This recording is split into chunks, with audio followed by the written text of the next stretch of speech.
Hello there, welcome to Pondering the Orb, the show for great books and music. I'm your host, the wandering fantasy author J. Bard. Before we begin, please like and subscribe.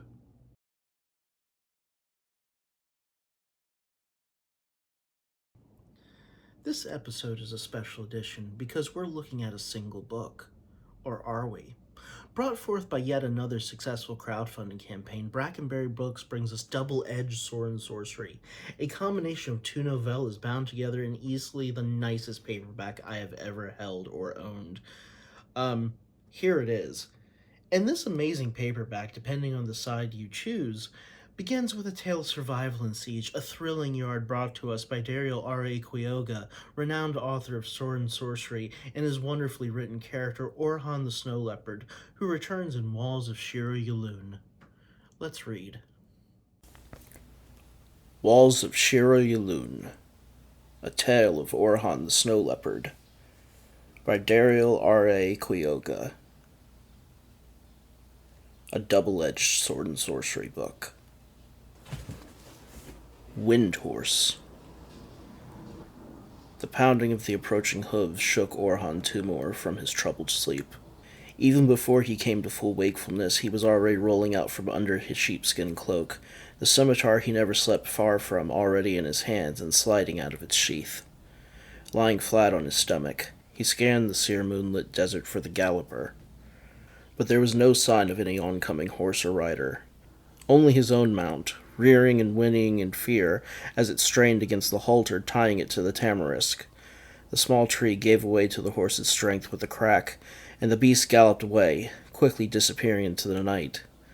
Nothing else stirred across the desert plain. No other sound came to Orhan's ears save the sighing autumn wind. Yet he was sure he felt a presence, an eldritch predatory stare that left a chill in his spine. Wind Horse, his childhood memories whispered, and his grip tightened on the useless sword. It was said that shamans could send their spirits seeking afar in such form. Only the spirit horses of the most powerful, though, could be heard thus. Orhan Tumor's lips peered back in a feline snarl. So, had Jungar gotten a shaman to track him again? No surprise, that. It was the timing that angered him. He had had enough to worry about without an unreachable foe sending spirits after him in the night. He waited a few moments longer, senses straining lest the shaman had led killers within range of him as he slept. His eyes, sharpened by a youth spent hunting and watching the herds at night, quickly identified a clump of saltbush as the only place an archer might lurk unseen. Presently a nightbird called from it, and moments later he heard his horse returning. He whistled softly for it, and it came to him, nuzzling his hand as if seeking reassurance from its earlier fright. Orhan smiled. He had not had this spotted gray mountain pony long, but it was a loyal beast, and strong. He would have hated to lose it. He murmured calming words to it, rubbing its cheeks to end its nervousness before getting his gear. By the stars, it looked like the short autumn night was only half over. Rather than return to sleep, he determined to move camp. A wolf howl split the night, and the horse started again. More howls answered from the north, east, and south. A whole pack, perhaps more than one, was gathering. There was no question in Orhan's mind that the shaman had called them here. The eastern deserts between the grassy steppe and the Wulungan Empire's western border were the country of the jackal, not the wolf. Wolves entered these prayless barrens only when lured, or driven. Cursing, he leapt onto the gray's back, not bothering with saddle or gear, and urged it into a furious gallop. They raced across the darkness, heedless of hidden dangers, knowing certain death awaited them if they lingered. Soon Orhan could see eyes gathering around and behind, glinting in the dying moonlight. A shadowy shape lunged out of the darkness at his horse, and Orhan leaned down to slash at it. The wolf went down with a split skull. The horse lashed out at another with its hind legs, and there was a meaty thud and a crack as that wolf went down with broken ribs. Then they were away, the cry of the wolves falling ever further behind as the horse strained its heart in an all-out flight. By the time false dawn began to tinge the endless vastness of the steppe skies, there was no longer any sign of pursuit. With a tired grimace, Orhan turned the horse's head back northeast. Their flight had taken them too far westward, adding at least another day for the long ride to Shira Yulun. He was racing two-legged wolves gathered around that border city, and he had a promise to keep. Would he get there in time? Orhan Timur resolved he would, no matter how many horses he had to kill to get there. Back at Orhan's camp, one wolf seized his sheepskin cloak and, leaving its packmates behind, set off at a tireless lop for the high steppe. You know what I love about this book? And the beauty of flipping over from Walls of Shira Yulun is that we go from the tight confines of a city under siege to Brynn Hammond bearing us under everlasting skies with waste flowers. Bringing back her characters from Double-Edged Sword Sorcery #1, Goatskin Duzmat and their partner in adventure Chi Meow, they embark on a caravan journey to remember in a creative, evocative, and frankly cerebral sword and sorcery that finds itself on beauteous steppes. Reading from Waste Flowers, Double-Edged Sword and Sorcery brings us another great tale by Brynn Hammond.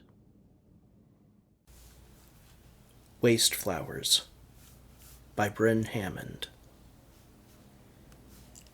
In waste remotus grows a flower, outrageous, dangerous, worst and true. You recognize this flower, and it recognizes you. She thought she had left behind her fences. A day's walk north of the northernmost Tangut Commandery, past its marquis's water-stealing estate, she thought she had entered those northern wastes, or worse names, where civilized states crawled to an ignoble end, the weather gods too hostile. Nomad ground. Walls were a pollution that outwore their purpose by centuries. This disused fortification wall stood shabby but robust, east-west along a rise, as far as the eye squinted in the level sun.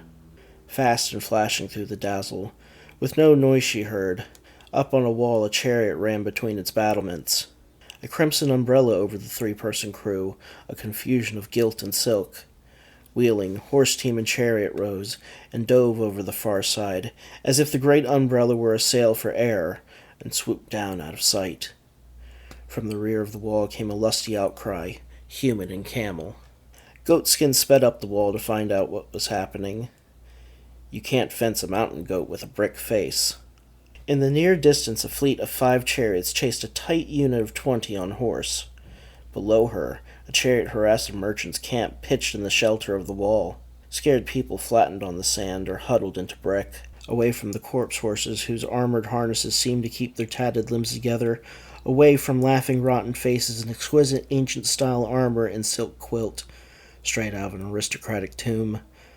A corpse with a halberd jabbed at people. The driver scraped close with his copper claw hubs. Yells were on one side only, the crew's laughter unheard, but from a flung hoof hit the wall with a real thud, and a wheel bumped over a person in the sand, nearly upsetting its light box.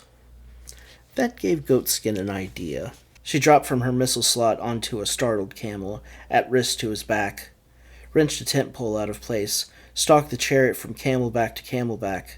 They plunged in their hobbles, and the pole helped balance her, until she saw her chance. She thrust the pole into wheel spokes and caused a chariot spill. Of the trio, the halberdier was the first to rise and came at her. Goatskin jumped to the ground to meet him with her sword.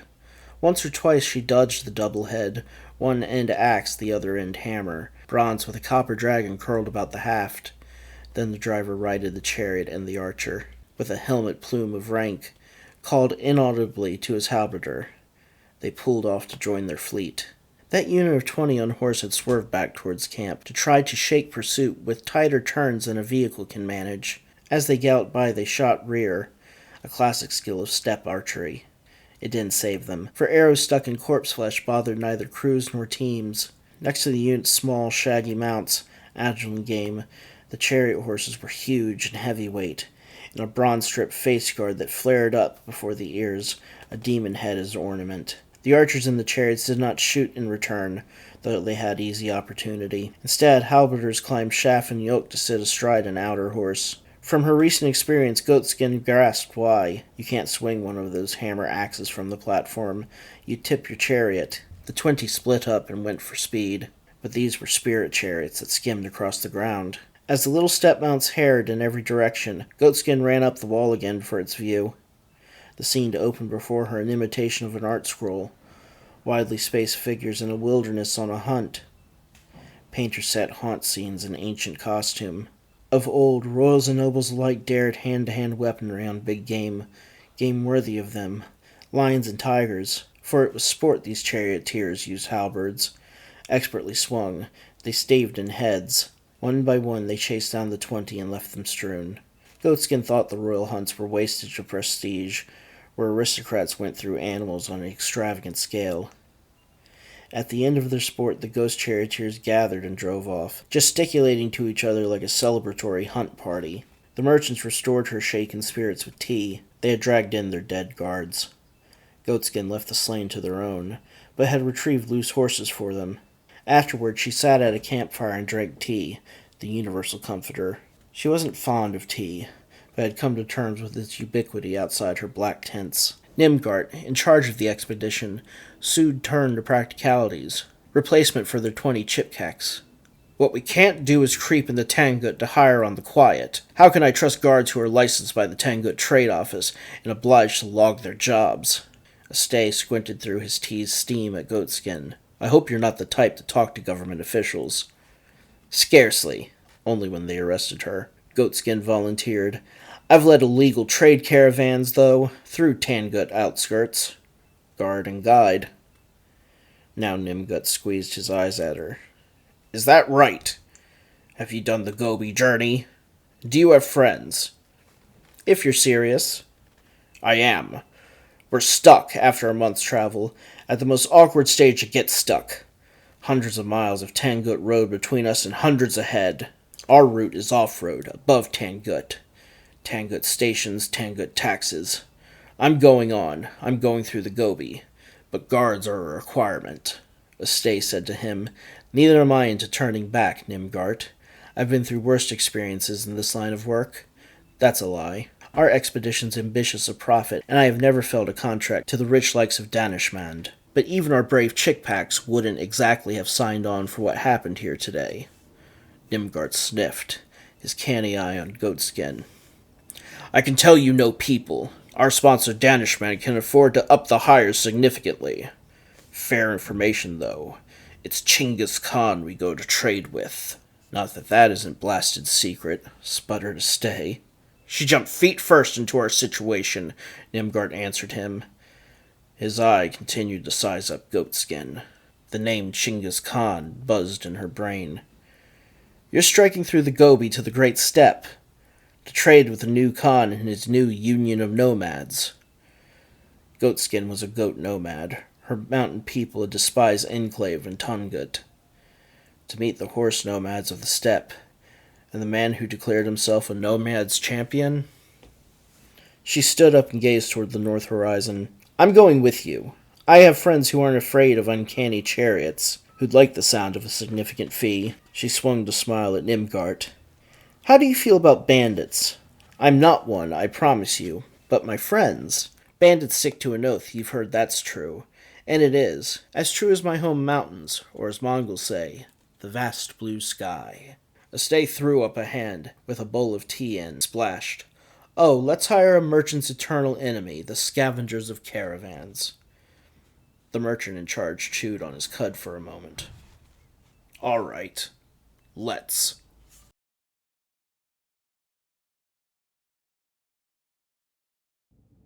A joining of Greece and Sweden to render the purest of Gothenburg tunes, Nightrage has been fighting the war for melodic death metal since 2000, laying down some of the best guitar licks and some of the fiercest songs.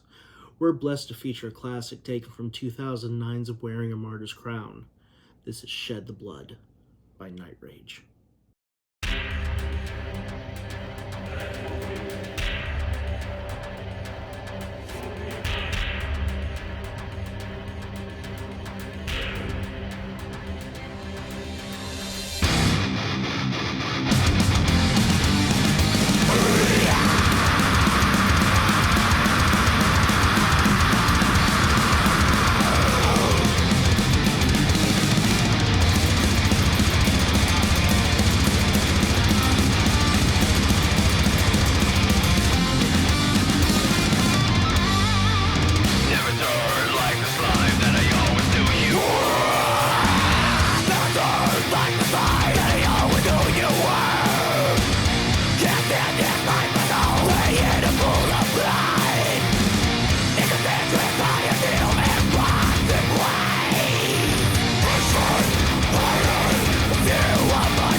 There are artists in synthwaves, and then there are distinct voices that when you hear their compositions, you know exactly who they are.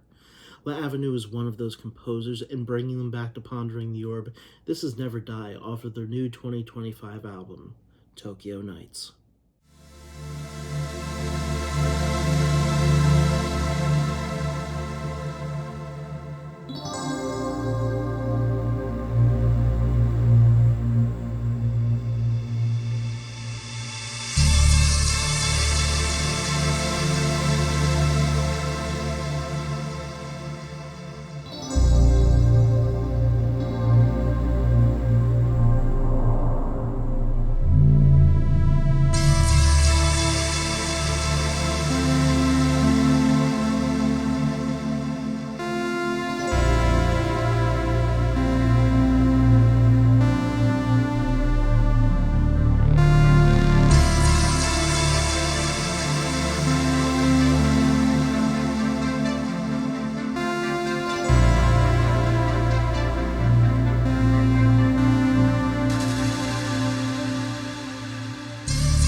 Thank you for watching. Please remember to check out Double-Edged Sword Sorcery, all the great bands and musicians in the links below, and see you next time. Until then, safe journeys.